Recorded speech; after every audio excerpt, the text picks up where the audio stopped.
Lives in the shadows where the cold wind blows. Life's a gamble on these streets, anything goes. Boom bap echoes through the alleys. नमस्कार मित्रांनो, आपले पुन्हा एकदा स्वागत आहे एका नवीन ब्लॉगमध्ये. तर आता जवळपास पहाटेचे 4:30 वाजलेले आहे आणि मी चाललेलो आहे गंगापूरला. का चाललेलो आहे ते सांगतो.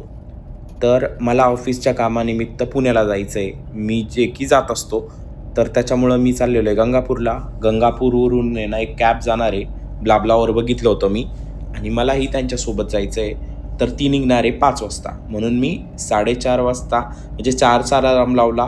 4 ते 4:30पर्यंत माझं सर्व आवरलं, अंघोळ वगैरे, हनुमान चालीसा पठण वगैरे सर्व झालं आणि 4:30ला मी माझ्या भावाला उठवलं आणि माझा भाऊ आता मला सोडायला गंगापूरला आम्ही दोघं चाललेलो आहे. तर झालं असं ना की 4:30 वाजताच मी त्या ब्लाब्लाचा जो ड्रायव्हर होता ज्या कारचा, त्यांना फोन करून सांगितलं की मी निघतोय. मी बरोबर सकाळी म्हणजे पहाटे 5 वाजता शार्प गंगापूरमध्ये टच असेल, तुम्ही ज्या पॉईंटला सांगितलेलं आहे तिथं.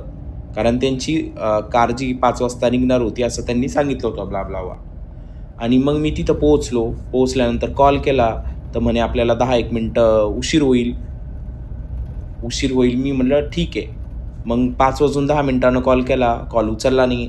मग 5 वाजून 15 मिनिटानं कॉल केला, तर मग म्हणे निघतो म्हणे. मी अंघोळ वगैरे करत होतो, चहा वगैरे घेतो, निघतो. मग मी 5:30ला परत कॉल केला, तरी पण काहीच पत्ता नव्हता. मग जवळपास 5 वाजून 50 मिनिटांनी ते मला घ्यायला आले. त्याच्यानंतर आम्ही निघालो. तर दिवसाची सुरुवात माझी अशी झालेली आहे. खतरनाक संताप होता, पण काहीच पर्याय नव्हता.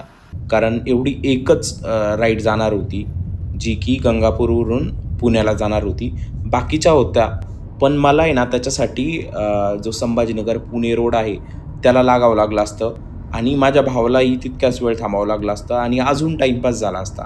म्हणजे मला तिथं जाता जाता हा राईडवाला म्हणजे हा जो गंगापूरचा होता ब्लाब्लावाला, तो आला पण असता आणि म्हणजे माझा अजूनच जास्त टाईमपास झाला असता. आणि दुसरा अल्टरनेट काय असतो ना, की बसने जायचं एस टी महामंडळाने. तर एस टी महामंडळाची सकाळची सर्वात पहिली जी बस आहे ना, ती 6:30ला आहे आणि 6:30ला आहे, तर ती पुण्यामध्ये जवळपास कमीत कमी 12 वाजता तरी सोडते.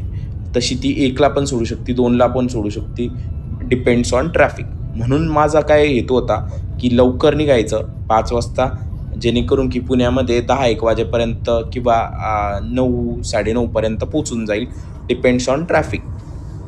त्याच्यापेक्षा जास्तही वेळ लागू शकतो, कारण आज मंडे होता, सोमवार होता आज, त्याच्यामुळं ट्रॅफिक भरपूर असतं पुण्यामध्ये.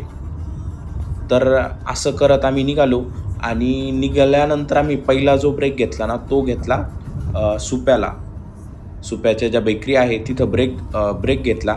चहा वगैरे घेतला. मी काही दुसरं जास्त काही खाल्लं वगैरे नाही, कारण 7च वाजले होते हार्डली. त्याच्यामुळं काय खाणार आहे तिथं तरी. भूक पण नव्हती मला विशेषतः आणि चहा घेतला मी. तो ब्रेक घेऊन आम्ही निघालो आता पुण्याकडे. आणि पुण्याला जेव्हा म्हणजे शिरूर जेव्हा क्रॉस केलं, तर राजनगावमध्ये इतकी खतरनाक ट्रॅफिक लागली की विचारू नका. जवळपास 15 मिनटं मी त्या ट्रॅफिकमध्ये अडकलो होतो, पण लवकर सुटलो. मग मला अंदाज आला की आता शिक्रापूरला जास्त ट्रॅफिक लागेल, वाघोलीला लागेल, पण असं काही झालं नाही. आज सोमवार असूनही जास्त गर्दी नव्हती. मला नाही माहीत का बरं होती. कदाचित उद्या आंबेडकर जयंती, त्याच्यामुळे इतकी गर्दी असेल असं मला वाटलं. आणि मला शार्प 10:20 त्यांनी बंद गार्डन या मेट्रो स्टेशनला सोडलं. मी तिथं आलो, पाणी वगैरे पेलो, फ्रेश वगैरे झालो आणि मग चाललो मी ऑफिसकडे. ऑफिसला मला लगेच सिटी बस भेटली PMCला जाऊन आणि मी ऑफिसमध्ये आलो. मेल वगैरे चेक केले, मेसेजेस वगैरे चेक केले. शार्प 12 वाजता मी ऑफिसमध्ये पोहोचलेलो होतो आणि सर्व माझा मेसेजेस, मेल चेक करून मी डायरेक्ट जेवण करायला आलो, कारण भूक लागलेली होती. तर मी नाश्त्याला म्हणजे तिथं जेवणाची अजून काही तयारी नव्हती, नाश्ताच भेटत होता. त्याच्यामुळे मध्ये हा पुलाव भेटत होता आणि पुलाववर माझं पोट भरलं नाही, म्हणून मी काय केलं ना, खरबुजाचा मिल्कशेक होता तो घेतला होता, जो की मला आवडत असतो. चिकू मिल्कशेक किंवा खरबुजाचा मिल्कशेक मला आवडतो, तर मी तो घेतला होता. हा 50 रुपयाला ग्लास बसला होता मला आणि पुलाव जो होता तो 60 रुपयाचा होता. ऑफिसचं माझं काम वगैरे झालं. आता जवळपास संध्याकाळचे 6:30 वाजलेले आणि मला 6 तास ऑफिसमध्ये कंप्लीट करावं लागते, म्हणून मी 6:30ला निघालो होतो. आणि बाहेर हा कुत्रा मस्त आराम चालू होता, त्याचं एक शूट काढलं. आणि बाहेरून बघितलं तर 6:30 वाजले असून पण भरपूर उष्णता होती, भरपूर गरम होत होतं. म्हणजे जाणवतं ना आपल्याला ज्या उन्हाळ्यात झळाया असत्या उन्हाच्या, त्या अजूनही एकदम गरम टेम्परेचर होतं इथं. आणि विशेषतः काय आहे ना, आय टी पार्कमध्ये ना काचेच्या बिल्डिंगी असतात, तर ह्या काचा ज्या आहे ना त्या हीट धरून ठेवता, उष्णता धरून ठेवता. त्याच्यामुळं आजूबाजूचा परिसरही भरपूर गरम असतो. ऑफिसवरून आत्ता रूमवर आलेलो आहे मी. फॅन एकदम फुल लावून दिला. काही गरम वगैरे नाही होते, पण लावून दिला कारण भरपूर दिवसाची बंद होती रूम म्हणून. आणि रूम साधारणतः अशी आहे, एकदम साफ झालेली आहे. ॲज युजल ते साफ पण करता आणि कोणीच आलेलं नाही अजून पण माझ्या रूममध्ये. त्याच्यामुळं मला भरपूर कमेंट सेक्शनमध्ये विचारता की तुम्ही किती भाडं देता. ॲक्च्युली भाडं द्यायचा प्रश्न नाही, पण काय होतं ना की ह्या रूममध्ये कोणीच नाही. एकंदरीत काय होतं आहे, मी सिंगल शेअर करतो आहे रूम, असं होतं आहे. म्हणून मी ते पूर्ण मंथली भाडं देऊन टाकतो आणि डेली बेसिस घेत नाही. तर हा एक माझा फायदा आहे. चला आता मी हातपाय तोंड धुतो, भरपूर थकलेलो आहे. सकाळी 4 वाजता उठलेलो आहे मी. 4 वाजेनंतर 4:30 वाजता घरातून निघलो. माझा भाऊ पण उठलेला होता. मला तिने गंगापूरला सोडलं 5 वाजता. तर आलो मी खाली जेवायला. जेवणामध्ये ना आज मी वरण पण घेतलं होतं बरं का. कारण खायची इच्छा झाली होती. त्याच्यामध्ये तडका दिलेला होता, तर मिरच्या खायची इच्छा झाली होती. एक भाजी होती, बटाटा आणि फ्लावर.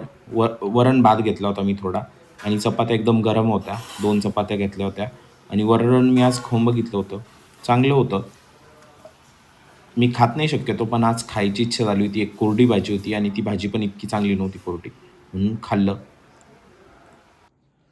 जेवण करून आलो मी. भात काही खाल्ला नाही, मी घेतला होता पण नाही चांगला लागला, नाही खाल्ला. वरण चांगलं होतं, त्याच्यामध्ये एक आहे ना फोडणीची मिरची होती, सुकलेली वाळलेली मिरची होती. मी ती खाल्ली थोडी आणि इतकं मला तिखट लागलं ना, त्याच्यामुळे येताना काय केलं मी, गोड खाण्यासाठी बिस्किटचा पुडा आणला. लई तिखट लागलं होतं त्याच्यामुळं.